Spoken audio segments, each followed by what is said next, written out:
पुढे पाहूयात मोठ्या बातम्या। भारत अगोदरपासूनच हिंदू राष्ट्र वेगळ्या घोषणेची गरज नाही। नागपूरमधील एका कार्यक्रमात बोलताना सरसंघचालक मोहन भागवतांचे हे वक्तव्य समोर। अमरावतीच्या परतवाड्यामध्ये उद्या होणाऱ्या नितेश राणे यांच्या सभेला पोलिसांनी परवानगी नाकारली। आयोजक मात्र सभा घेण्यावरती ठामच। दाऊदचा साथीदार सलीम डोलाला तुर्कीच्या इस्तांबुलमधून अटक। तुर्कीच्या इस्तांबुलमध्ये अटक झाल्यानंतर भारतात प्रत्यार्पण। तर सलीम डोलाला भारतात आणल्याची देखील माहिती। सलीम डोला याला पुढील चौकशीसाठी मुंबई पोलिसांच्या ताब्यात देण्याची शक्यता।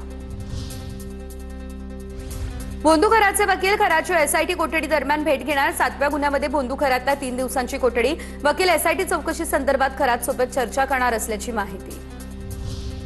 भोंदू बाबा मनोहर भोसलेचा आणखी एक कारनामा समोर। पाझर तलावाच्या शासकीय जमिनीमध्ये अतिक्रमण। 17 एकर जमिनीमध्ये अतिक्रमण करून 6 एकर जमिनीवरती कब्जा। मनोहर भोसलेला 2 मे पर्यंत पोलीस कोठडीत ठेवा, माढा न्यायालयाचे हे आदेश। घाटकोपरमधल्या 2 लहान मुलींवरती लैंगिक अत्याचाराची घटना। पीडित कुटुंबाला न्याय मिळवून देण्यासाठी किरीट सोमय्या आक्रमक। पोलीस आयुक्तांच्या आदेशानंतर सोमय्यांचं आंदोलन 14 तासांनंतर मागे। कोल्हापूरमधल्या शिरोली प्रकरणातील दुसऱ्या आरोपीला देखील पोलिसांनी केली अटक। फरार शाहरुखला कराडमधून अटक। मुख्य आरोपी शाहिदला सहकार्य केल्याचा आरोप। नाशिकमधल्या साधुग्रामसाठी तपोवनात भूसंपादन वेगा सुरू। जमीन मालकांवरती अन्याय होऊ देणार नाही, महापौरांची ही ग्वाही। 283 एकर जमीन संपादनाचं काम सध्या सुरू। 94 एकर आधीच अधिग्रहित करण्यात आली। प्रस्तावही जिल्हाधिकारी कार्यालयामार्फत राज्य शासनाकडे पाठवण्यात आला।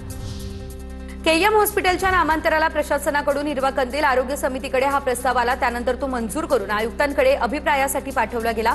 आता आयुक्तांनी या नामांतर प्रस्तावाला समितीने जो निर्णय घेतला असेल तो कायम राहील। पालिका आयुक्त अश्विनी भिडे यांची प्रतिक्रिया समोर।